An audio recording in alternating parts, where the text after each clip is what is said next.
Greetings and salutations, travelers. Welcome back to the Inn of Planar Crossroads, and as always, welcome back to our Around the Hearth discussions.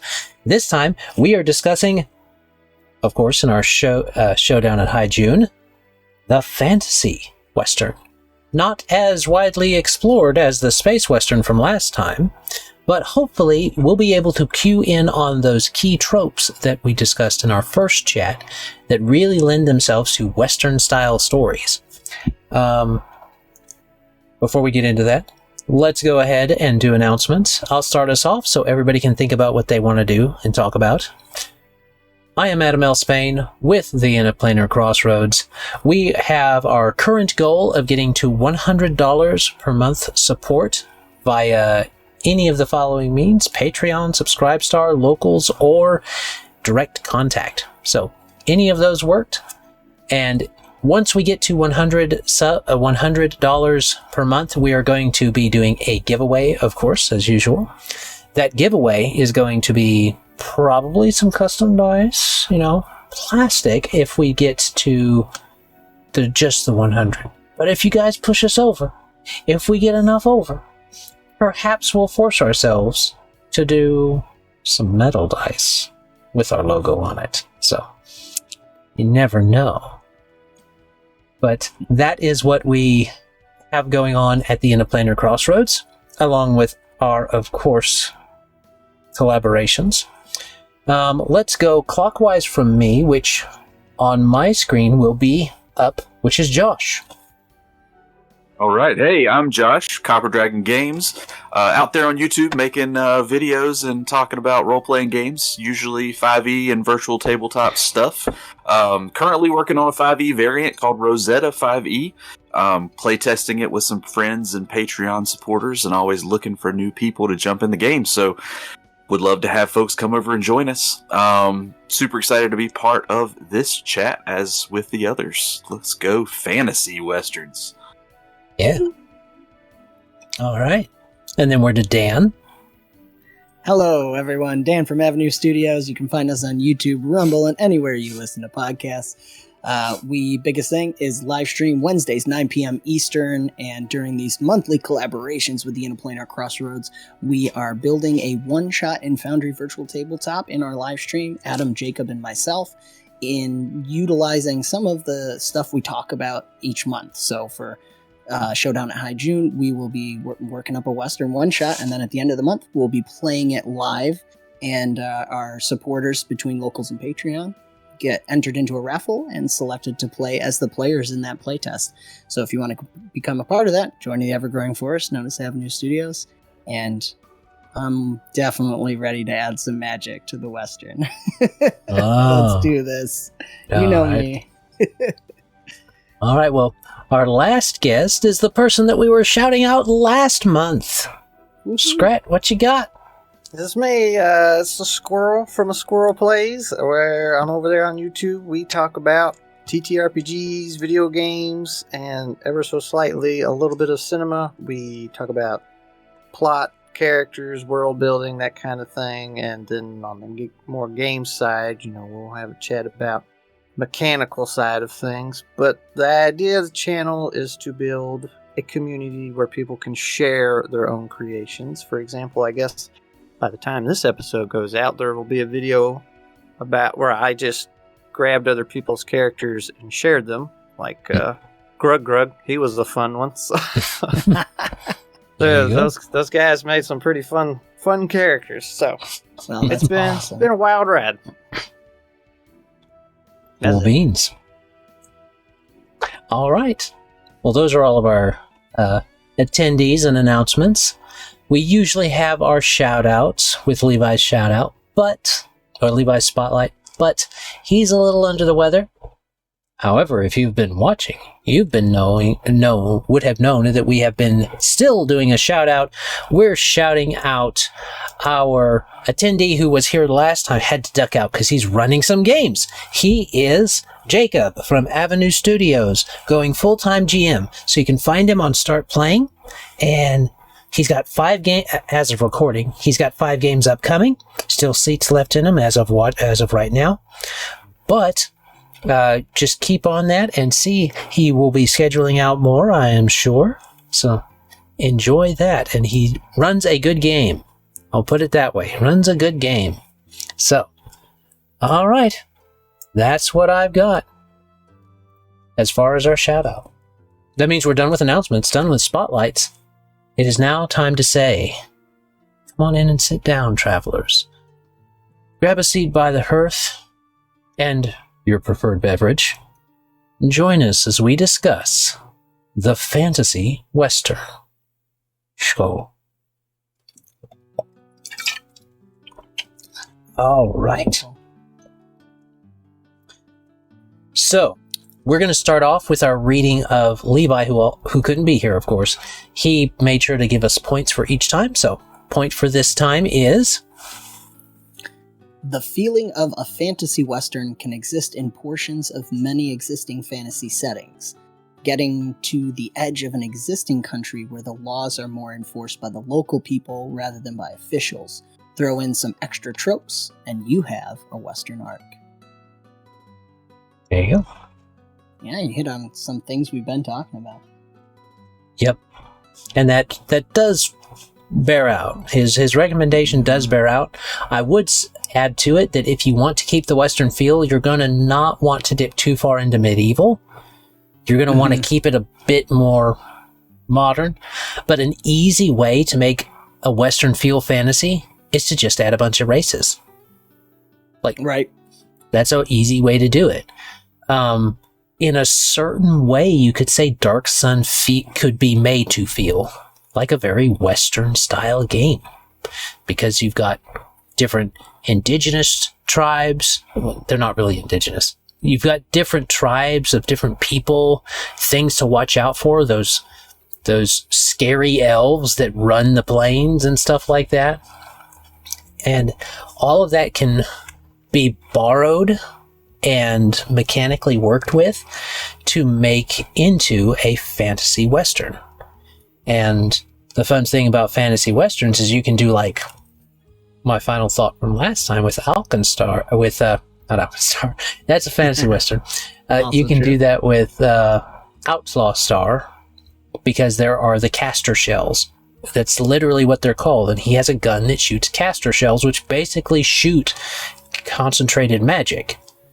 And that's an interesting way to do that for like a spell slinger or something like that. That's a way you can mix that in. So that's a way you can do it. Different media you can draw from, mixing in races and then sprinkling in magic with the technology. Mm-hmm.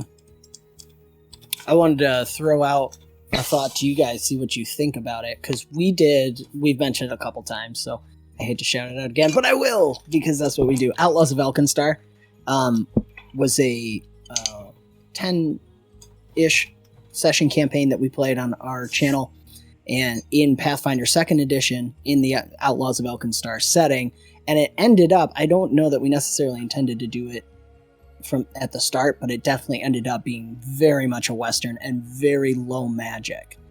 So, and I loved it. So none of our characters could use magic, and especially with the way Pathfinder 2nd edition rules work, you can't even, if I remember right, you can't even use scrolls if you don't know the spells. It was very interesting, and we liked it. It worked really well for our thing. It was a very character-driven story with these 4 siblings. But my question I wanted to throw at you guys was, do you think where would be the limit if there's too much magic that it would take over in the fantasy? I very much enjoyed the Alkenstar, which was very low magic in a technically a more high fantasy setting, but the way we played it was low magic. Do you think there's a tipping point there, or where do you guys see a balance in the amount of magic in there? Well, to draw in what we talked about before, I would say that in our first chat I mentioned how steampunk actually is in that same era. So when we think about steampunk, we're thinking about that same era of time that the Western is usually set in. The characteristic Western. Yep. And a fantasy setting that is like that is like Eberron. Eberron is magic steampunk, pretty much. Right. If you become Eberron, you probably got a bit too much magic. I mean, because they're traveling to different planes. I mean, it's not impossible, because one of the points we've brought up is that Westerns feel very personal. They feel very connected to a personal problem or a single community that's having a problem. Doing a lot of big overarching things is like saving the universe is not very Western style. It's very heroic. It's very superhuman. So I think that if you end up going, the larger your scope is, especially with the fantasy elements, the larger your scope is, the less it's going to feel like a Western and the more it's going to feel like a fantasy. But that's just kind of my take on it. I think it's more about the tropes that you involve than it is about the level of magic. I think if you kind of make the comparison to the space Western, it's not really about the level of technology. It's what your characters are doing in that setting that has really advanced technology. That's my point. If you place them, regardless of tech level or magic level, if you place them in a setting that is more or less lawless, in a setting where they're pushing the boundaries of what's known and considered to be civilized, if you put them in in situations where the community is kind of your central point within that scope of wilderness or isolation or what have you, and you add those elements together, you can make, I think, and granted, this is coming from me who hasn't experienced a lot with Western, but based on how we've defined it throughout these discussions, I don't think the level of magic matters as much as how you contextualize the story and where you put the characters in that setting that may or may not have high levels of magic. I think I rambled a lot. I hope that made sense. No, it did. You made a good point. Oh, sorry. Go ahead, Scrap. Well, he was on the same brainwave as me. It's like I don't think there's this limit. Like, oh, yep, that's too much magic. You cross the line. I think you can do it. You can have wizards and fireballs and all that good stuff going around, but it makes me think of the space stuff we were talking about earlier. So, to me, from what I remember, it's been a long time since I've seen both these shows, but Firefly is like they took West and put it in space. Right? It's very, very Western, again, from what I remember. Cowboy Bebop is technically a space Western, but minus the silly little bounty show they have in there. It's not very Western. The characters are the Western part, like what you were saying. You have those pieces and elements, like Spike Spiegel. He's that kind of Lone Ranger guy, right? And Jets technically was kind of a sheriff until he walked away from that. So ex-lawman, very, very, Western. So that's there, but they're not all walking around with dusters and cowboy hats and saying howdy, ma'am, and all that good nonsense. So. Oh, come on. I want my hobgoblin gunslinger, man. I want my hobgoblin gunslinger. So I feel like you can have your wizards and stuff and still pull off the Cowboy Bebop angle. Like, you have those characters in there. But, that's different strokes for different folks. That might pull them out of it. They're like, well, no, I need a duster. I need a cowboy hat. So I think it'd be really cool. Oh, go ahead. Before we move on, I would like to push it just a little bit, just to make sure we're making... I still think there's a cap on the magic level, but it would be going back... It would be a mix of what we both said, I think. It's not so much the magic level of the setting, it's the magic level that the players have access to. Oh, okay. Because if a player can teleport anywhere in the multiverse with a single spell, why do they need a horse? What? Oh, I got a whole video on teleport. Hey, there we go. There you go. Watch Check that. out a Go watch Squirrel that Plays. video. Yeah, on Squirrel Yeah, Plays. there you go. I see your point, and I think you're hitting on something I was thinking through earlier when we were talking in a previous conversation about the difference between saving the multiverse versus saving the people I care about in this small community, and making comparison there. If you look at like Guardians of the Galaxy versus Daredevil, you've got like your cosmic heroes and your street level heroes. If you go the cosmic route, it's so hard to maintain the tropes that I think make a Western a Western.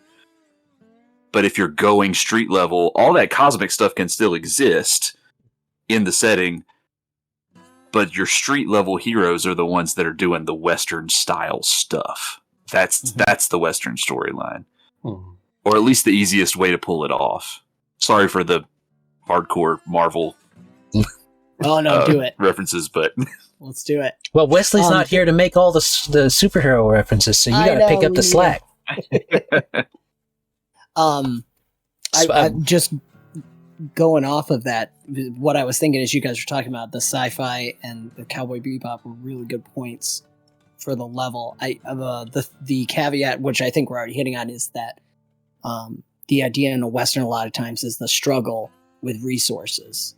So I think that's basically what Adam was saying. Because we had talked about in sci-fi, like being on the edge, where maybe, like I brought up the idea of maybe you're not at an FTL point. So in this, is there some kind of restriction for the players on the magic? They could potentially have access to these amazing things, but there's always got to be that struggle of we're at our limit here. We're at the edge of our resources currently. That may be a mechanical, like depending on your system, because I'm thinking like something like Open Legend, you'd have to add something onto that to create that kind of scarcity, that feeling of scarcity. It does go back to that chat we did before that we talked when we talked about low fantasy. We talked about dangerous magic and rare magic, and both of those discussions feed into this one. Yeah, and it is using Open Legend like we did in that one. We talked about how if you want to do magic but use Open Legend and have it very dangerous or rare, do so by having your players build out a character that only uses non-extraordinary ability scores. And then items present them with those extraordinary abilities. Like an item would present them with a 3 energy to be able to cast a firebolt out of this strange contraption, this strange Magitech contraption that would be steampunk looking, and it's a gun, but it's a magic gun. And so that can function like a wand that has to be reloaded. You got 6 charges. You can only hold 6 charges. Now, if you start converting things from even the 1700s, they had guns in the 1700s that were Gatling guns. They had Gatling guns, not in mass production, but they had Gatling guns in the Revolutionary War and cannons. So you could do some pretty powerful stuff with it if you got the resources. That's why limiting the resources, right? Oh, that would be so terrible. That would be so terrible. I didn't ask who was in the room. I just said I cast Gatling Gun. yes. That's a really good point. It comes back to Cowboy Bebop too, and I think their restriction, that scarcity, was money. They were always out of money. Like they have all this technology at their hands, but they just can't afford it. And they're always eating something not great. I love that show. Bell peppers and beef without the beef. Yes. So there was, even in that sci-fi setting, there was scarcity. So I think, correct me if I'm wrong, but I think that feeling of scarcity in some aspect, having some aspect of that lacking something or always needing to get more of it, or your resources running thin, is another thing that could really feed in to the Western feel. This was handled in Outlaw Star, which got away from it towards the end, but it was handled in Outlaw Star in that the caster gun was basically pretty much one of the most powerful types of guns in that setting. But it had one cartridge at a time that had to be loaded in, and there were limited cartridges. They just don't make a lot more of those cartridges. You have to go to... There are only a few people in the universe that makes those type of cartridges. So that's that rare magic, that resource that had to be watched and taken care of. Mm-hmm. Didn't it also like really hurt him when he used it? It wasn't easy. Yeah, it wasn't easy to use. Interesting. Yeah. I haven't seen it since that show was new, but I remember that part. Yeah, huge kickback. That's cool. Yeah. Mm. That could be a good thing in a Magic Western too, is having that cost to something, because a lot of Westerns have a tragic element to that, and sacrifice can be a good. I like it when Magic has a cost and settings. It's makes it more, I guess, believable, but also balanced from a world building perspective. Because it's like, okay, if somebody can cast a fireball, what's to stop them from casting all the fireballs and just taking something over? So yes, it's a really good point too, because it brings it back to the personal too. Because every magical cast is a character choice, and there could be a lot of character building or breaking down that could be going on with each cast of a spell, something like that. That if you have that, I don't know if you guys know of systems that already do that, or if you can tag that onto your game, making it weighty choices, because that could go to that idea of the gunslinger who doesn't want to kill people anymore or something like that, realizing the weight of taking a life. Well, what I did, go ahead. Well, just to build off that, taking a life could have a literal cost to his soul type of life when you're going into these high fantasy settings. So, well, I was going to say what I did, and the story I just got done writing. The folks that could cast magic, it was very strenuous on their heart. So it's like, think about when you work out a whole bunch or you run, you can give yourself a heart attack. So that was their limit. The more magic they pumped into something, so the fireball again, if they wanted to make a huge fireball, they were working their heart too hard. So that's awesome. They could just technically keel over casting too much magic. So that kept them in check. That's great. It also could totally be a heroic moment where you sacrifice yourself to do that big spell that'll save the day. Yeah. Oh, that's good. And maybe blood pressure medicine becomes the rare item that your party is seeking on a regular basis. There you go. Oh, man. Short on resources. It's not the magic, it's the beds. Oh, man. Paddles. They've always got solar charged panels around. That's really cool. Well, there was also mentioned the superhero... the superheroes, and Marvel did do DC did it, and Marvel's probably done it too. The Wild West, but it's the Wild West version of the superheroes. Batman in the Wild West, the 1800 Batman, the 1800 Superman, all that type of stuff. They've done those type of what-if stories, and those can be drawn on too if you want to flavor in that magic as a superhero type of thing. We kind of discussed that in in April Arcanum, where depending on the scale, you can have superheroes are basically magic in everything but name a lot of the time. So you can play around with that, and I think one of the things that Levi, I don't know if I'm touching into Levi's fourth thing, if I'm remembering correctly, but I'm going to use it here anyway. So, Do it. You could make it where your heroes are the fantasy that's in the Wild West.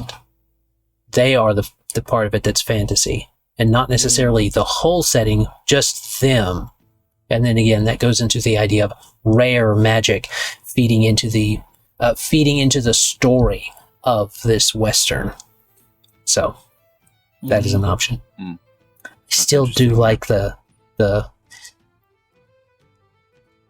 with the way we've got this situated. We got the 1800s is when we're at. That's right. You've got this industrial revolution happening with the steamworks. And you could actually play with that a little bit as a grander part of your setting, is that magic and tech are just now starting to merge rather than having merged already, because guns were still being refined to their current state.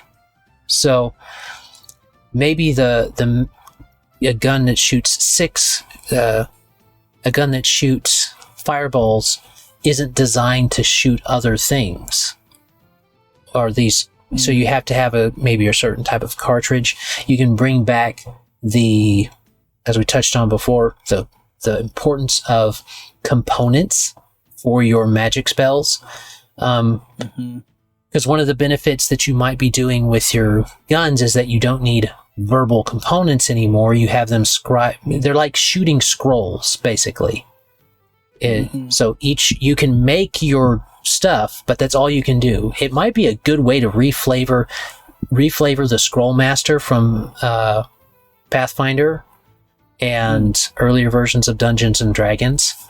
I think 3.5 had it, and I don't think 4 did, but I know 3.5 had a Scroll Master. Reflavoring that to where that's how you use magic, but instead of making a scroll, you're making a cartridge, or however you want to flavor that. So those are ways you can flavor that in. I'll throw out too, bringing it down to a lower fantasy setting of just having, if you have a traditional Western setting, using a lot of the mythology stuff, especially with the native tribes, any of their mythology, and just making that real. Oh yeah, making the Thunderbird real, stuff like that.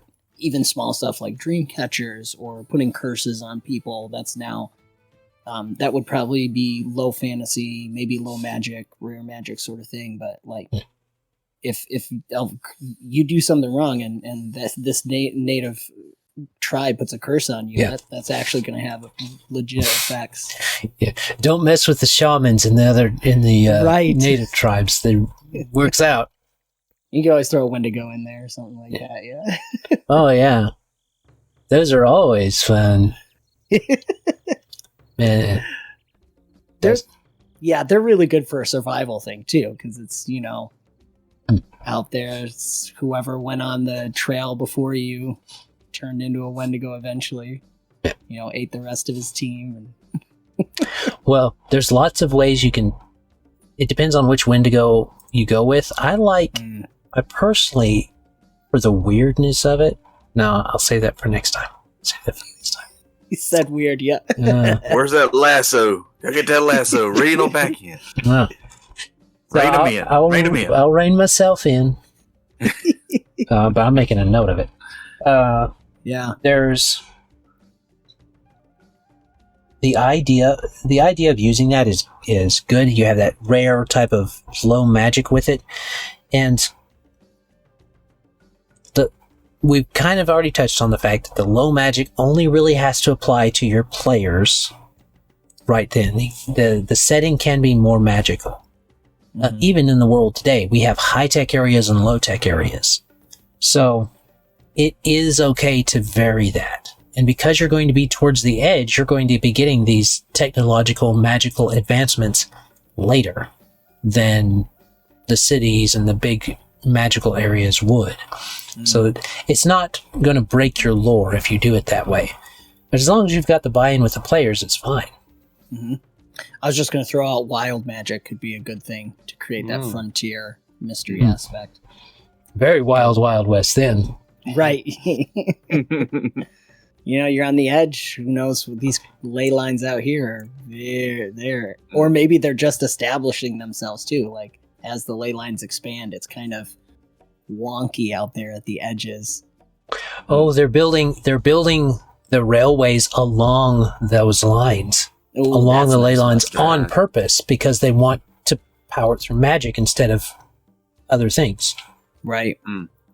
So That's really interesting. That's a great Western laying the railroad track. So on that note, have you guys seen the game that's in development called Void Train? No, Ooh, I don't No. know. So Video game? Role playing? Yeah, What is video it? game. Which I guess is kind of off topic, but you made me think of it.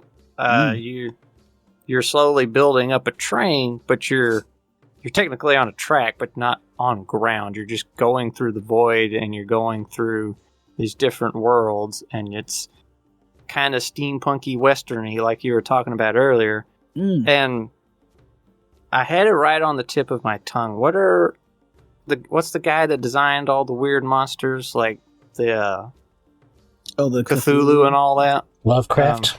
Lovecraftian. There you go. Yeah, a touching lot of the Adam's heart monsters are now. like that. Yes, I love Lovecraft. Yeah, it looks neat. It looks a little rough at the moment, but it does look neat. That's sweet. What's it coming out for? Consoles or PC? Or? Well, I saw it on Steam. I don't know if it's going to be on everything or not. Okay. So.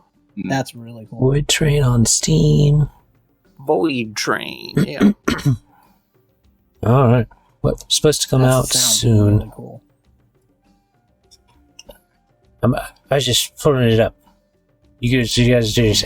Yeah, totally inspiring me too. The idea of something like the Void or the Astral Sea or something could also work for a Western. You're building a railroad track through one of the different planes or something. I mean, any of the elemental planes and Yeah. your 5th edition worlds could work too. I don't know. Maybe you have to go. You have to go to the fire plane for certain things, or maybe you're a rancher that's like working with like fire elementals or something for the Eberron setting, or I don't know. If you're a rancher, you got to go to the slime plane and do all your slime ranching. Yeah, there we go. That's fair. So, I mean, you could definitely make a game where you're homesteading out in the wilderness. I mean, if you're going to keep up with Copper Dragon Gaming, he's running a thing where it's kind of going to be like this. A town is starting in the wilderness, and, we'll see how it goes for him. So, We shall see. I want to see. I want to be there. Players driving the action. Oh So yeah. there's so many things that are intentionally left hanging so the players can move things forward. Or drive it right into the ground. or that too, but that's that could be fun Players would never storytelling. do that. Sometimes the disasters lead to the most fun experiences. So yeah. I'll throw out too. I'm really excited for that, but I'll throw out too the Kingmaker series. You could definitely play into Western tropes with that. I mean, you're going out into the wild, you're reclaiming, establishing a new place. Depending on how you play it, run it. If you're loosey goosey with the module, I could definitely see someone going Western style in that setting. And the Fae are a great chaotic native type of thing. culture to have to interact with. Yeah. Well, it leads into, I guess, the comment of this time, which I'm going to bring up. The comment is Western Westmarch. Because you could really do a Westmarch campaign really smoothly. Because you're just adjusting the tech level a little bit. So, adjust the tech level a little bit to where PF2E is. That's about fine to do a Westmarch, but in this type of setting. Because PF2E is technically probably only at 1700s as far as its tech level. So you just fast forward a little bit, make guns a little bit more powerful, scale down where you want to, and you could easily do a Westmarch style campaign going across. Again, doing the Oregon Trail, but this time in a fantasy setting. Taking one of those maps that they do of real places like America and taking the states, that look like the fantasy maps, and then just doing a point crawl across them, Oregon Trail style. Again, going back to Oregon Trail. Oh man, especially if you're doing the Westmarch game, you've got like 30 players. You're rotating. They're all going to be doing. Somebody could be establishing, the town, and you got probably some people running the tavern and red light district thing, and you've got the bandits. Oh my gosh, you're so right. I've never thought. Why I don't know why I haven't thought of a Western style Westmarch game. That's great. I feel like I need to bring mine in that direction now. There you go. That's awesome. So I think we're fairly close to our 30-minute mark. Let's do final thoughts. We will start with... We've started with Josh already. Guess we're starting with Dan this time. Alrighty. So you go Dan, Squirrel, me, and then Josh. Oh man, my turn for deer in the headlights. Let's see. Final thought. I think it goes back to the main point we're always going back to is that character story, the personal stories. So even if you have magic in there, what I think I've learned from chatting today too is there's no need to be afraid of the magic and putting it in there. It doesn't have to be low magic. There's a lot of flexibility here. It's just keeping those important things that make it the Western and talking about the personal stories, bringing it down to the street level. And having played in a Western feeling game in Pathfinder 2nd Edition with all the magic and stuff, it was a ton of fun. I highly recommend trying it out. And I'm just going to shout out that Western Westmarch again, because that's just a brilliant idea. But remember the characters, remember their stories. That's the final thought I have. All right. What you got, Squirrel? Something from a world building kind of perspective here. So I mentioned earlier in another episode that I played a little bit of a Western, an ICRPG, the Index Card RPG. The guy that was doing it was just a little one shot, and for most of the game, it was just solid Western. Like we didn't know there was any magic. The whole plot was, there's kind of something weird happening over in this mine over here. There's some superstition stuff, and didn't really think too much of it, but that was obvious the goal, right? Where we were supposed to go. So, shot some bandits, might have burned a tavern down. I can't remember, but sounds right. Wasn't our fault. And it never is. It wasn't me, man. But we got out there, and I can't remember. I remember we ran out of playtime and had to cut things short for some reason, so he kind of fast forwarded some stuff. But it ended with us getting chased by isn't a seraphim, the 6 winged angels? Right? Yep. Sounds right, man. And this was not the nice angel. He was after us. So it was like there at the end, it was just this little drop of magic, bloop, and it just made a huge ripple because we were in the Western zone, right? And now all of a sudden this is coming out. I was like, holy moly.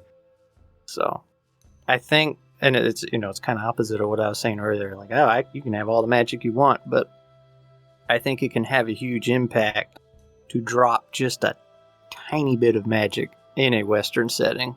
It can make the whole less is more. You can take just a little bit and bloop, drop it right in the middle, and it'll ripple out across the whole thing and give you that nice, good fantasy Western. Yeah. I want to do some more of those. I'm kind of sad we had to cut it so short, but Well, see, there's ways to do it. You got a channel That's now. awesome. yeah. So true. All right. Well, I'm going to my final thought will be kind of touching in along with that, since we are leading into our next chat with the weird stuff next. I'm going to lean in towards something that is technically it's post-apocalyptic, which, could easily do a Western in a post-apocalyptic style. Like we mentioned Fallout before. It's an anime called Vampire Hunter X. No, Vampire Hunter D, I should say. Yes.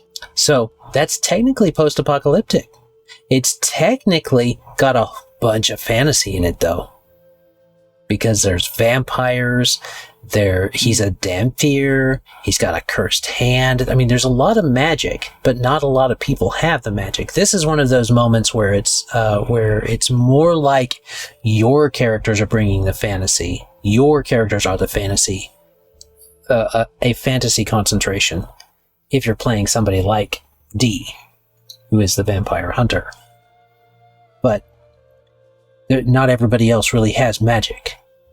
These normal people don't really have it. And so that can make it very... you're the drop of magic. You're the drop of fantasy in this world to flavor it up. That's a way you can do that in practice. And it leads into that idea of vampires drawing on older mythology, like Dan mentioned.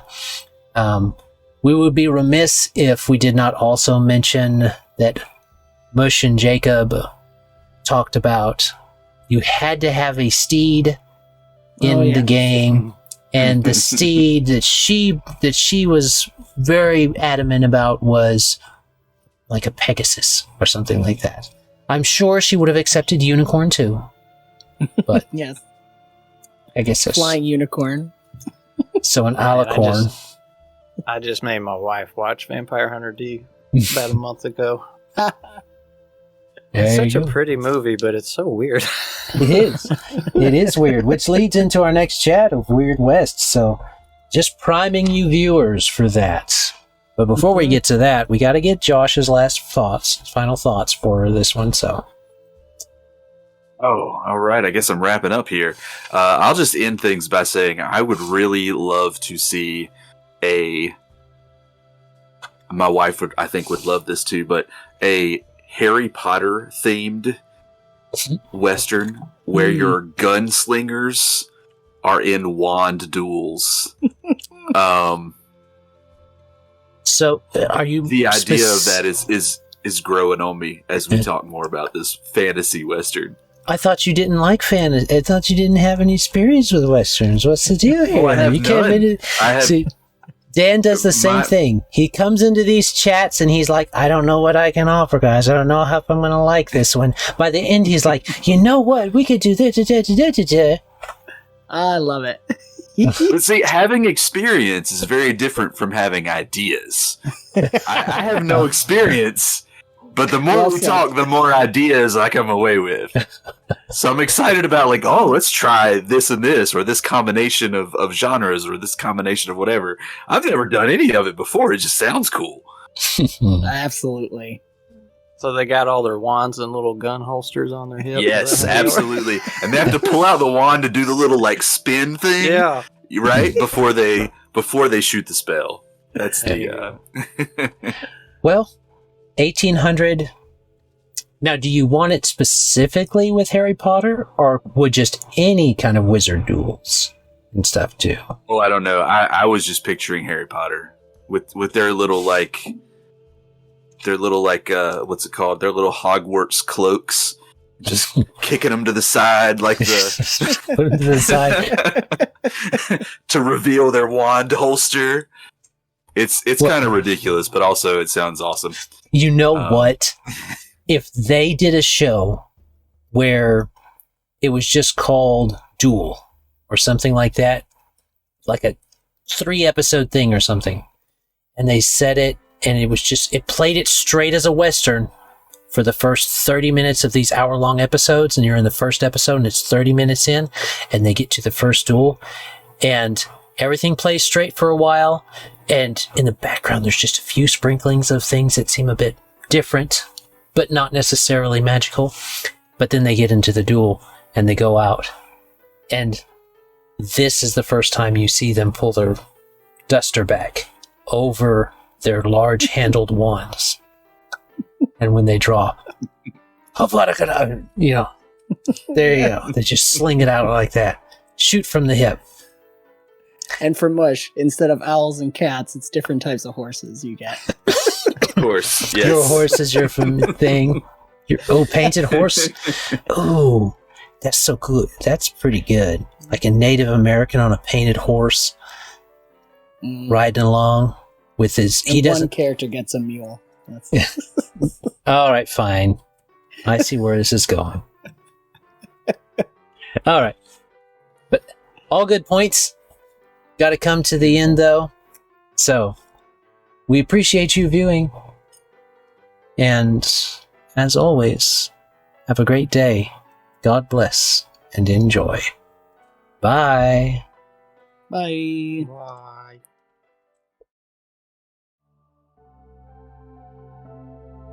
This content was made possible by travelers and viewers like you. Thank you.